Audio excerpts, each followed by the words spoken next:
We are keeping things cool today in the kitchen with bake-free treats from Suzy Gazzellone of Suzy's Cake Angels. And I'm going to correct you every time you say we're baking because we're not baking. Say baking because I'm so used to baking, but it's no bake.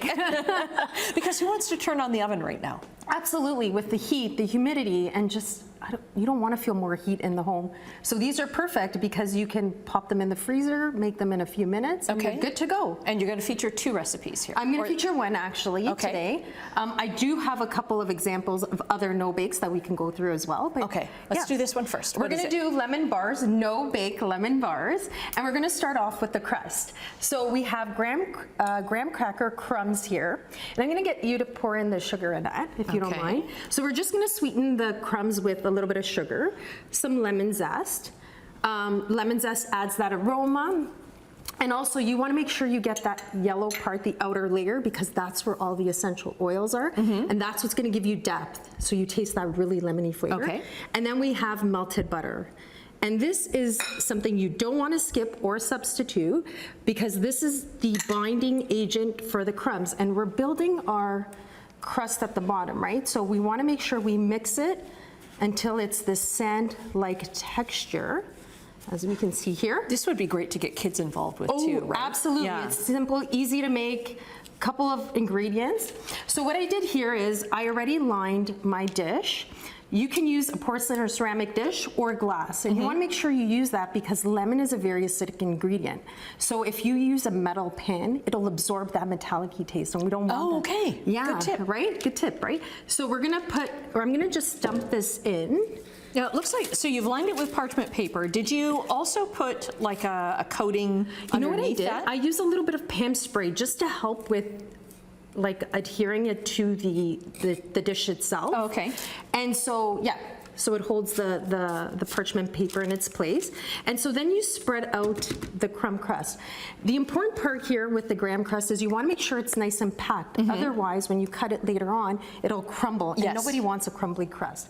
You can use a spoon to kind of pack it down, or a spatula, but my favorite in that, the bottom of a flat cup. Oh, really? And is it kind of a heavy? Oh, okay. So that's a weighty cup. Yeah, it's a decent size. And then you're just gonna pack that down nice and tight.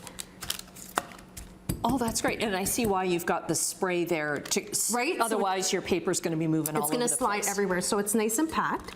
And once that's done, you're going to put it in the fridge and keep it in the fridge or in the freezer while you're making your filling. Okay. Do you want to switch out? So this one's nice and cold already. Nice and cold. So we have some cream cheese here, some whipped cream cheese, and you want the fatter the better because that adds structure and depth, and of course texture and flavor.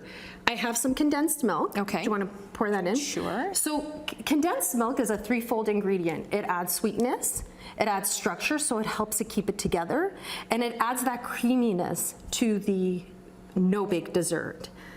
Now, what's the difference between condensed milk and evaporated milk? Because you kind of see them both in the grocery store together. It's the processing of how they process the milk. Okay. This has a lot more sugar. I think it's boiled, if I'm not mistaken. Okay. So it's just a different process. So what I'm gonna do, actually, do you wanna start the mixture? Sure.